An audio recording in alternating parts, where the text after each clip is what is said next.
நாங்கள் காசி டூர் போயிருக்கும்போது ஃபஸ்ட்டு போனது நைமிசாரண்யம். நம்ம பார்க்குறது இந்த நைமிசாரண்யத்தில் கோமதி ஆறு தான். அவ்வளோ அழகாக இருக்கும். சன்செட் ஆகிற நேரத்தில் நாங்கள் போனோம் இந்த கோமதி ரிவருக்கு.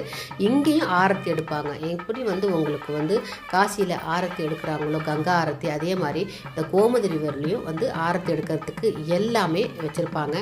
நான் அதெல்லாம் கழுவி வச்சுருந்தாங்களா, அதை பார்க்கும்போதே சந்தோஷமாச்சு. நமக்கு விளக்கு ரொம்ப பிடிக்குமே, கிட்ட போய் அதெல்லாம் தொட்டு பார்த்து இதெல்லாம் நம்ம பார்க்குறதுக்கு கொடுப்புன்னு வச்சுருக்கணும். அதே தொட்டு பார்க்கும்போது அவ்வளோ சந்தோஷம். எவ்வளோ வெரைட்டியான ஆரத்தி பாருங்கள், பெரிய பெரிய ஆரத்தி. உங்களுக்கு அவ்வளோ அருமையாக இருந்துச்சு. அந்த ஆரத்தியெல்லாம் பார்த்துட்டு அங்கேயே நம்ம கோமதி ரிவர்லேயே நம்ம இது விடலாம், வாழை மட்டையிலையோ நம்ம தண்ணியிலையோ விளக்கு ஏற்றலாம். அவங்க பக்கத்துலேயே விற்றுட்டு இருந்தாங்க.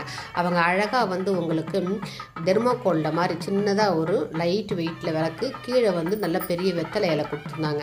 வெத்தலை இலையா அது எருக்க இலையா என்னன்னு தெரியல, இப்போல்லாம் பெருசாக இருந்துச்சு அந்த இலை. அந்த இலையை வாங்கி நம்ம அழகாக விளக்க ஏற்றுறதுக்கு ரெடி பண்ணியாச்சு. அவங்களே அதை தீக்குச்சி எண்ணெய் எல்லாம் கொடுத்துருந்தாங்க. இந்த பாருங்கள் பெரிய இலை வெத்தலையா, அது என்ன இல்லைன்னு தெரியல, வெத்தலை மாதிரி தான் இருக்குது, எருக்கலை கிடையாது, வெத்தலை தான்.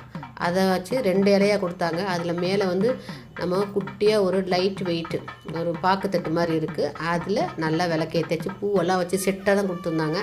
அழகாக நம்ம ஆடிப்பெருக்குக்கு இன்றைக்கி சூப்பராக தண்ணியில் நைமிசாரண்யத்தில் கோமதி ரிவரில் அப்படியே போயிட்டு இருக்காரு. சன்செட்டு ஆக போது அருமையாக இருக்குது இல்லைங்க, பார்க்கவே சந்தோஷமாக இருக்குது எனக்கு.